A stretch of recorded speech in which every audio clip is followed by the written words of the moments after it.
जिंदगी में ऊंचे नीचे दिन आते रहते हैं। मोहब्बतों पर भी सर्दी, गर्मी, बहार, खिजां और इस तरह के मौसम आते रहते हैं। लेकिन इसका मतलब ये तो नहीं है कि जब बहार के दिन हो तो आप साथ साथ चलें, जब गर्मी के दिन हो तो आप हाथ छुड़ाने लगें, जब खिजां के दिन हो तो आप उन पत्तों की तरह एक दूसरे से झड़ने लगें जो दरख्तों का साथ छोड़ जाते हैं, और जब सर्दी के दिन हो तो आप एक दूसरे से लिपटने लगें।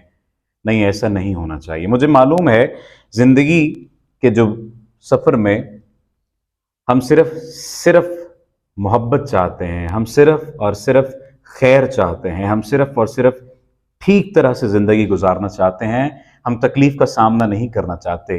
लेकिन मुझे एक बात बताइए, हमारे हिस्से की खुशियों के दिन तो हम गुजारें, हमारे हिस्से की तकलीफों के दिन कोई और गुजारेगा? नहीं। थोड़ा सा हिम्मत और सब्र से काम लीजिए। इसकी मिसाल मुझे मेरे उस्ताद शब्बीर अहमद चोटिया साहब ने दी थी। वो मैं मिसाल उनके नाम से यहाँ पर कोट कर रहा हूँ। मैं बड़ा परेशान था। मैंने एक नावल पढ़ा था, शहर दिल के दरवाजे। उसमें शाजिया चौधरी साहिबा ने इतना जुल्म दिखाया था औरत पर कि मैं परेशान हो गया कि हम मर्द कितना जुल्म करते हैं औरतों पर। तो मैं, मैट्रिक के बाद की बात है, मैं डिप्रेशन में चला गया। मुझे उस वक्त डिप्रेशन का नहीं पता था, लेकिन एक बेनाम सा खौफ था मेरे जहन के ऊपर। मैंने उनसे जाकर डिस्कस किया। मैंने कहा मैंने ये नावल पढ़ा है और मैं इतनी पेन में आ गया हूँ इसकी वजह से। तो उन्होंने पहले तो कहा कि तुम ऐसे नावल ना पढ़ा करो, और फिर उन्होंने कहा कि देखो बेटा, साल में 12 महीने होते हैं और 12 के 12 महीने मुख्तलिफ हैं। 12 के 12 महीने हमें मुख्तलिफ तरीकों से ट्रीट करते हैं। हम जब नया साल आता है तो खुशी मना रहे होते हैं और हमें ये लगता है कि ये पूरा साल खुशियां लेकर आएगा।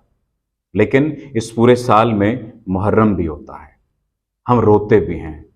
इस पूरे साल में रमज़ान भी होता है, हमें भूखे भी रहना पड़ता है, बाय चॉइस भूखे रहना पड़ता है।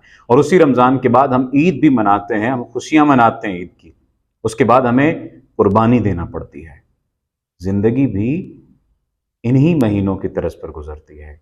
इन्हीं साल के चक्रों ने हमें बुनियादी तौर पर समझाना होता है, इनसे हमने समझना होता है कि जिंदगी गुजारनी कैसे है। लेकिन हम नहीं समझते। हम कहते हैं कि बस रोजे ना रखने पड़े, ईद गुजार लें।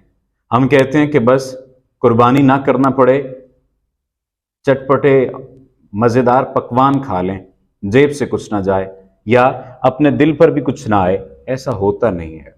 देखिए, आपके अच्छे दिन तो आप गुजारें, आपके बुरे दिन कोई और गुजारे नहीं। अगर बुरे दिन चल रहे हैं तो अपने किसी अपने से शेयर कर लीजिए। सबसे बड़ा मसला ये हो गया कि हमारे अपने नहीं रहे। तो एक जुमला मैंने पढ़ा था कि अगर लोग माहिर एहसासात हो जाएं तो माहिर नफ्सियात के पास किसी को जाना ना पड़े। नहीं, ऐसा नहीं है। सभी में एहसास होता है। आप फ्रीक्वेंसी मैच कीजिए। एक किसी फिल्म का डायलॉग था, सफरिंग इज वेरी पर्सनल। ऐसा है, सफरिंग पर्सनल है, लेकिन इस सफरिंग को इतना ना फैलाइए कि आपके अंदर की जो ज़ात है ये घुट कर ख़त्म हो जाए, कत्ल हो जाए। ऐसा ना कीजिए। खुदारा अपना ख्याल रखिए। और मैं आप तमाम लोगों का बहुत शुक्रगुजार हूँ। और आप तमाम लोगों को मैंने पहले भी बताया था कि कबीला मोहब्बत के नाम से मैंने ग्रुप क्रिएट किया है। अभी तक उसको लॉन्च नहीं किया, लेकिन उसको लॉन्च तब करना है जब उसके नाम की एक शॉल आ जाएगी। सर्दी आ रही है तो उसके नाम की एक शॉल जो है, मैंने दोस्त से कहा था, वो डिज़ाइन करके दे रहा है। 1-2 दिन में डिज़ाइन हो जाएगी तो मैं फिर आप लोगों के सामने उसी शॉल में बैठा करूँगा। और फिर हम अपना कबीला एक बनाएंगे और उस तमाम कबीले में मोहब्बत करने वाले, मोहब्बत के मारे, मोहब्बत के दुखी, जिनको वफ़ा मिली, जिनको वफ़ा नहीं मिली, और जो इस मोहब्बत की वजह से कामयाब हुए, जो इस मोहब्बत की वजह से नाकाम हुए, हम सब इकट्ठा कर लेंगे उन सबको। आपका बहुत शुक्रिया।